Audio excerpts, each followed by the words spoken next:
Hello, welcome back to Cracking the Cryptic and another dose of Sudoku fun where we take a break from life's problems and try a pencil puzzle based on Sudoku. So we will be looking at Near Symmetry by Walking Writer today and trying to get through that. We've featured Walking Writer quite a lot on the channel, including a long time ago, and they're very welcome back. And yeah, there's some near symmetry to this puzzle, although that requires one to look at arrows versus thermos. In fact, in this central box, looks to me like a snake charmer sitting on the ground with its snakes staring into its eyes. But I'm being a bit fanciful, and the things I see in grids are rarely the things other people see in grids.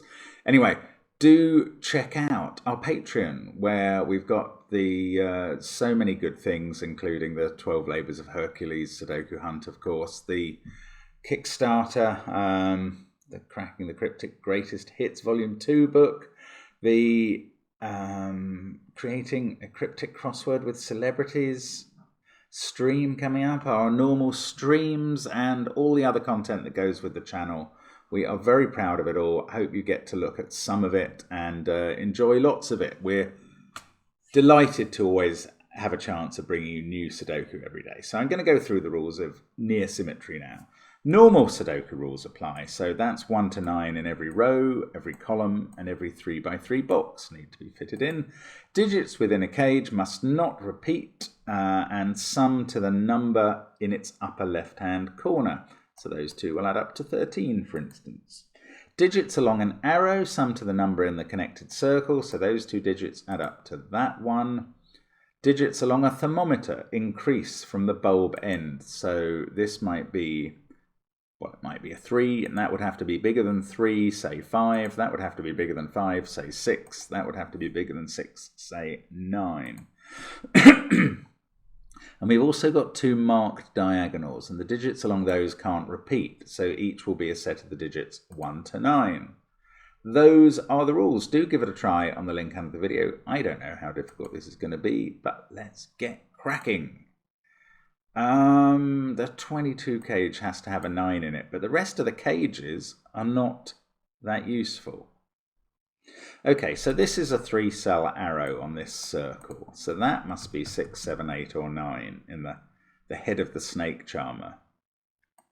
Oh, and this is on the arrow, so it can't be bigger than 6.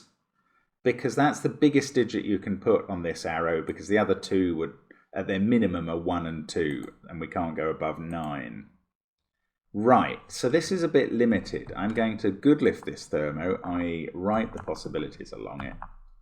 All of the candidates. If it can't be bigger than 6 at the end, these are all that you get.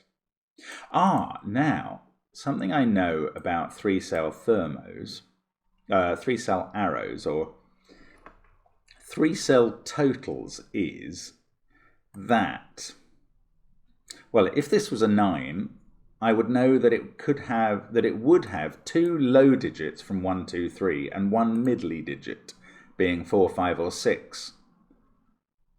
Now, I don't know that, but I do know that any 3-cell arrow with a single digit total has to have 2 of those low digits. It has to have 2 out of 1, 2, 3. And I mean, you can think about that any way you like.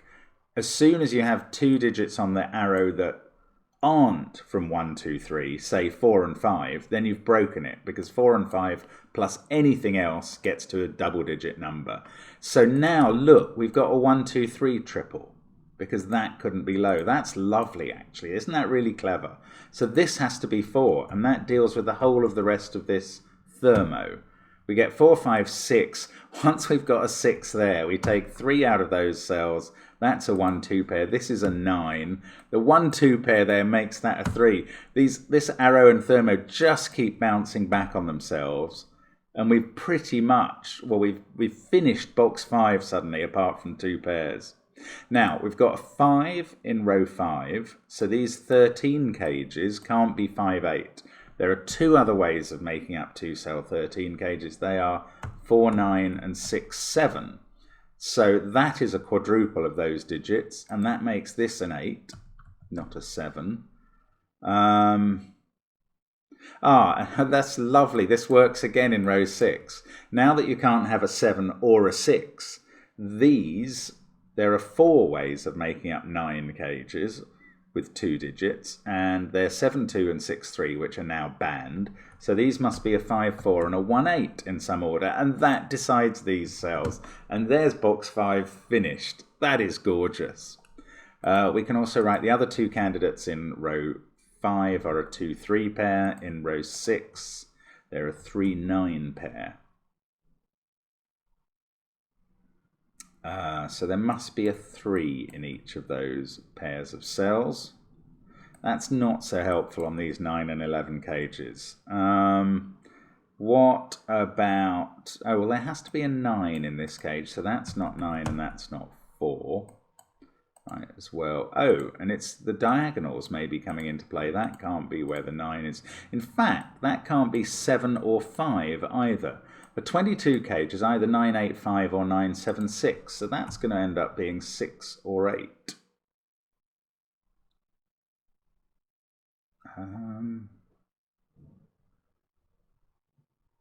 Oh, what about this thermo? Keep thinking of looking at it. Right. None of the cells on the thermo can be a 1. Oh, well, that's the simpler thing. Where does 1 go in the box? It can't be on that thermo, because if it's on a thermo, it's the bulb. So the 1 in the box must be in this cage. So that's a 1, 8 cage. Now this is a 4, 5 cage. Now this is not a 4, 9, it's a 6, 7. That's not a 6, 7, it's a 4, 9. Now that sorts out this is a 3, that's a 2, this is a 3, that's a 9, and we're just rocking in these central rows. 5, 6, 7 along the thermo because we know the order. 1, 2, 8 in those cells, but this could either be 1, 2 or 1, 8, and this is 3 or 9. No, it's not 9 because 9 is in one of those cells. Oh, so that's 3. This is the minimal arrow of 1, 2. That's an 8. Oh, this is great. We're going great guns now. Right, the 21 cage can't have a 5 in.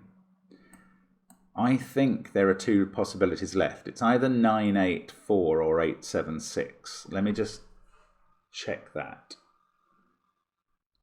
984, 975, yes, or 876. Ah, and it's not 984. Look at that cell. It would be broken if we put 984 in these 3 cells. Like that, you could not fill that cell. So it's 876 there. This fixes that as a 1.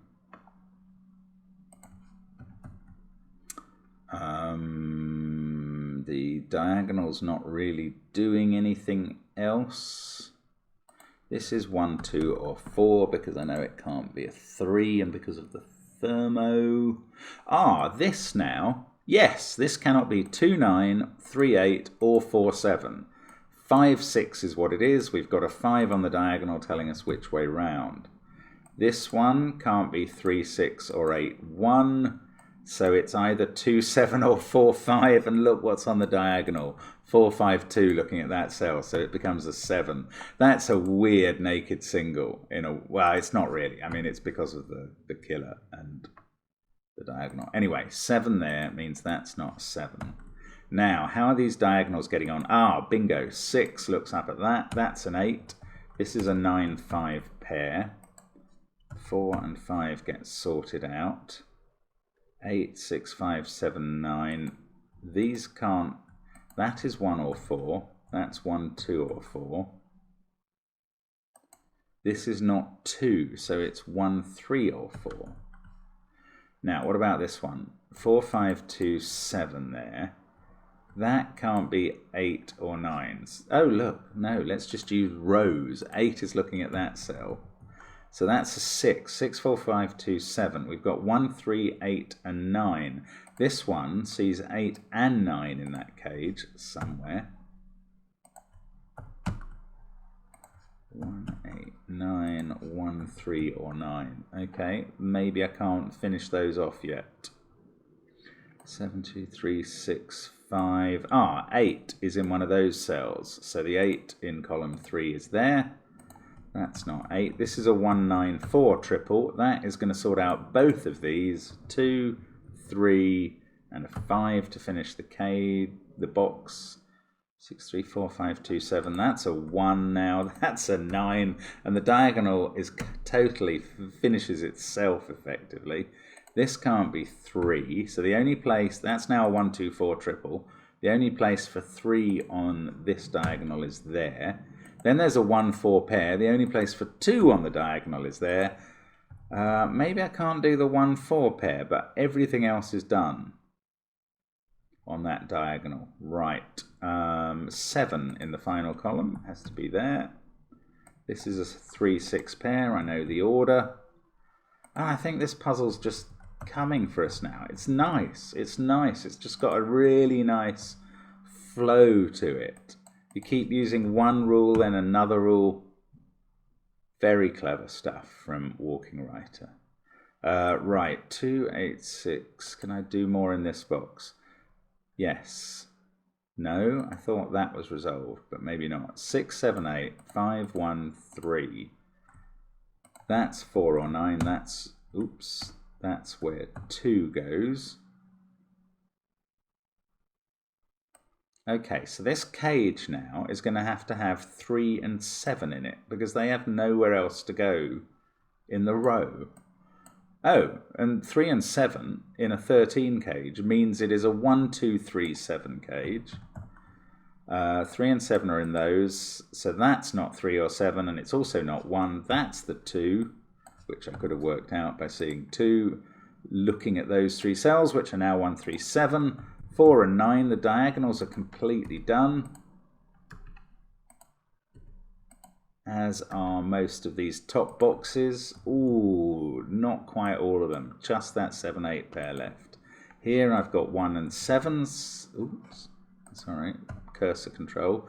So the 7, oh look, and I'm left with 1 pair there and 1 pair there. These are done. 4, 9. Right, let's look at this 17 cage, maybe to finish off then. 3, 4, 6, 2, 9. So 1 and 5 are in it. And either 7 or 8, which adds up to either 13 or 14, making this 3 or 4. Well, we know which it is. It is a 4. 4. And this is now 1, 5, 7. So again, 1 and 7 are in the cage, 8 and 7 there, 6 and 8. Can't do the 1, 5, 7 yet. 2, 9, 3 at the top. I can do the, yes, I can do all of it. 3, 9, 2. 3, that does 3 in this cage. 3, 1, 7, that must finish this cage. 5, 1, 7. Now the bottom row, 4, 6 and 9, that's the 9, 6 is there, 4 and 3 cells left to do. And that was quite approachable, but as I say, really good flow, just 11 minutes for me. Well done if you've done that in a quicker time than that. I thought that was great fun actually. I really loved how that central box unwound itself at the beginning. That was very pretty, and it certainly helped to know a tiny bit of theory about 3-cell arrows, but you could probably work that out from first principles anyway. But that's a great puzzle. Thank you, Walking Writer, for sending it. Really pleased to have done that. Let's hope for another good one tomorrow. It seems to always be another good one tomorrow. And I'll see you again soon. Bye for now.